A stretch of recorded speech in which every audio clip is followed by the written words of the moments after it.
The spiked wheel trap, a device largely forgotten in its original form, is utilized here through an adapted application, specifically for ensnaring prey.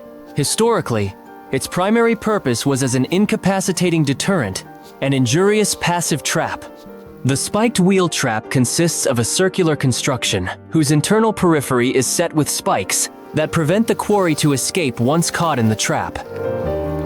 The goal of this modified trap is to catch the animal with the running noose, which is easily fixed to the spiked wheel.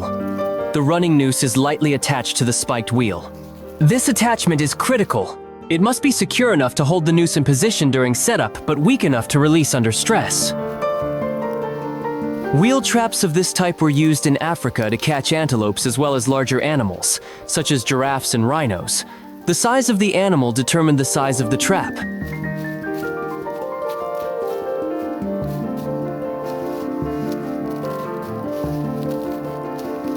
When the animal steps into the wheel, it becomes agitated, and the more it jerks, the faster it tightens the slip knot. The spiked wheel falls to the ground, and the animal remains caught only in the snare, without taking damage from the spikes. If you liked this video, give him a thumbs up. Ready for more?